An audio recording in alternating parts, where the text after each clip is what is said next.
Hello, lovely people. It is Victoria. Welcome to my channel, or welcome back to my channel. So I am in a filming mood, and I feel just really good about the makeup that I just did that you may have seen in the last video that I did. It should be up before this one, I imagine, because I filmed it before this one, but who knows. But I was trying that Sabrina Carpenter-esque blush technique, and I'm kind of obsessed with it. I don't know how well I did the actual technique or whatever, but I just look very glowy and I'm very happy with it. And also I have a job interview today that I'm kind of like nervous about, and I just like filming and talking and stuff. It's a good outlet for that kind of like excited, nervous energy. I watched part 2 of season 3 of Bridgerton yesterday. I mentioned it in my last video. Okay, there's something about a bit of a spoiler, but there's something about this scene between Penelope and Colin, like their first time, that had me think about my first time. This is not related to Bridgerton, but I was reminded of it by Bridgerton. It reminded me of my first time, and it was just it's a really fucking funny story. So maybe I'm like overexposing myself, but I feel like that ship has already sailed on this channel. Like within 15 videos, I'm just like, we're at the point of no return. Like, it's fine. I know what my brand is at this point. If we could call it that, I'll call it that. I like how that sounds. So I have not prepared any notes or anything talking about this. We're just going to speak from the heart and see what emerges to the surface. So I lost my virginity right after I turned 17, like not even 3 weeks after. So I was pretty young.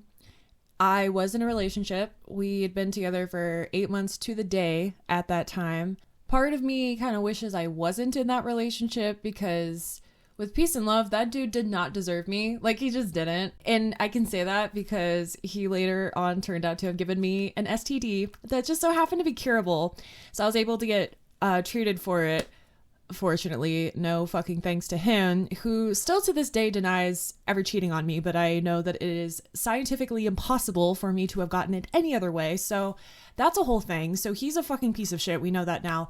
I didn't know that at the time, and I didn't really recognize some of the red flags that were happening, because I thought that he was kind of low-key, like, I was a bit aware that I was out of his league, and he thought I was out of his league, and so I just didn't really think that there was much of a chance of him cheating on me, and that's kind of the trap, isn't it? Hello, lovelies. Editing me popping in to say that the statement of not being, or it being scientifically impossible for me to have gotten gonorrhea any other way, I don't actually think that's accurate. I'm just holding my hand like, I don't actually think that's accurate. I've been Googling it. Apparently it can spread without sexual contact, but is extremely, extremely rare. It does spread through pregnancy. I guess you can be born with it. But I did have this person get an STI panel before we had any sexual contact, and they were negative for everything.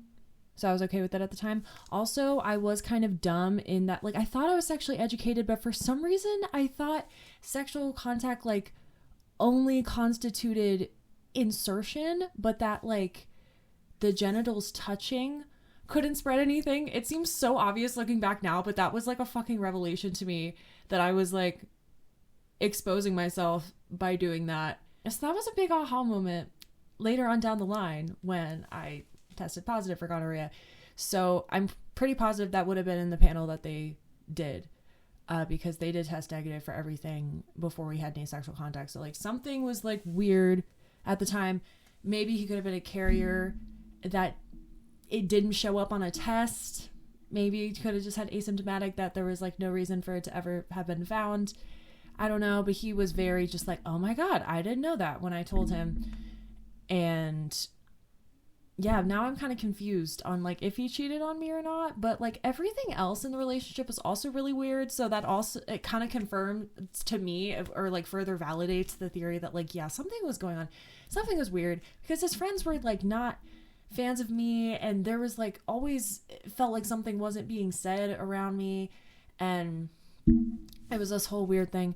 But I just want to come in the spirit of not trying to spread any misinformation, that I don't actually know how accurate it is to say it's scientifically impossible for me to have gotten gonorrhea any other way. But that is the very much the most likely theory, and I do still pretty much believe that. Yeah, so I rejected his Facebook friend request when he sent me one a little while ago. But also it was a red flag that his friends didn't like me, and his friends kind of would make comments about thinking that I had taken him away from them, and he didn't really shut it down that much. He kind of played into their need to be separated from me. I remember we were all at his graduation party one time because he was a year older than me, so I was a junior in high school when he was a senior graduating.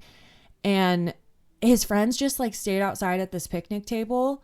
And anytime I walked around, they like all went silent and they would stare at me in this weird way. Like they wouldn't talk to me like a person. I was just treated like this weird intruding figure in their friend group, and that was weird. But he would like he bounced between outside with them and then inside with me. I was just inside talking to his cousin and his aunt or something. His cousin that would later on turn out to be like a complete racist. They were kind of like the saving grace of the party, but he really just like played into me being treated as like this other figure in his life. And because things seemed okay with us, then I kind of made excuses for it. I didn't even really register that that was like not okay for, you know, your partner to be like letting their friends treat you like some weird figure that like did something to them when I literally didn't. So things were kind of off in the relationship. And then of course being like really young and inexperienced, I knew stuff about sex, but like, you know, when it comes to actually doing it, it's like you don't really know how to comfortably have it. So it's like I did not really enjoy it. It wasn't super comfortable. But I was the type of person I was very into the idea of having a relationship. And so I felt like I had done something right by being in this relationship for 8 months at the time. And then I was very subscribed to the idea of this ideal timeline of when everything should happen, of like around this long into the relationship, we should have our first kiss and we should have had this happen and we should think about this. And so I was very like, well, we've been together 8 months, like maybe right around now is the time to like do it, you know? And we'd kind of done stuff like leading up to that of, you know, full intercourse. We'd been kind of talking about it. And then like the night before we met up, I decided that I wanted to do that. And so then I texted him. I was like, what do you think about doing this tomorrow? And then he was like, that sounds cool, whatever. And I think there was concern about like an age difference thing because I had just turned 17 and he was, how old was he?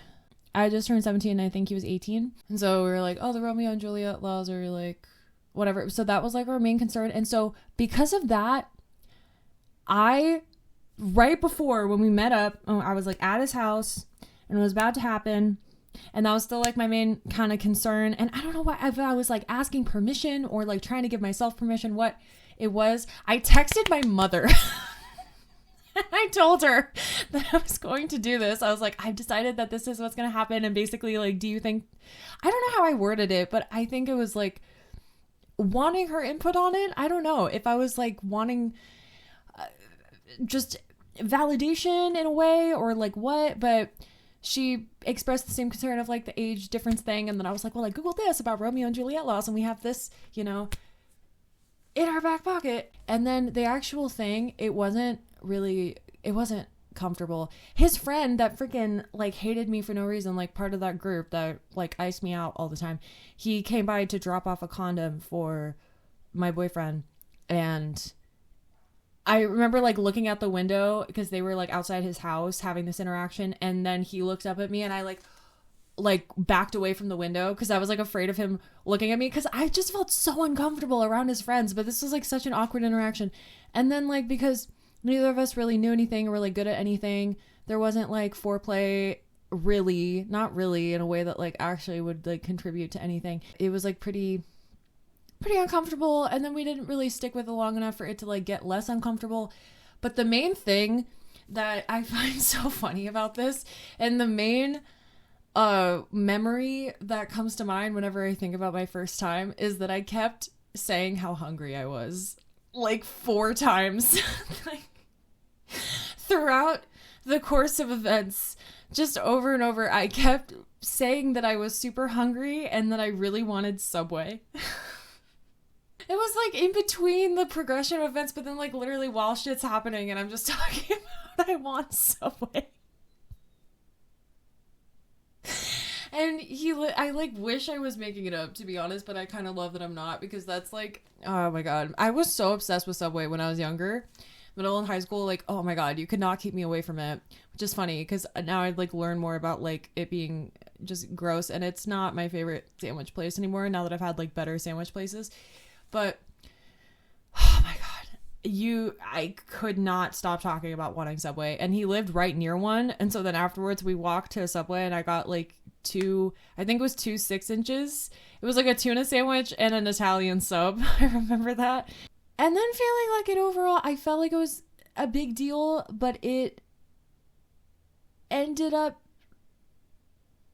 not being, I don't know, I didn't like enjoy it as monumentously as I thought I would, but I kind of expected myself to. But then after a while, I didn't really experience like a lot of like enjoyment or like pleasure during sex until like 2 or 3 years later. And then there are times that I kind of wonder if I was too young and losing my virginity, but then I was like, everything happens for a reason.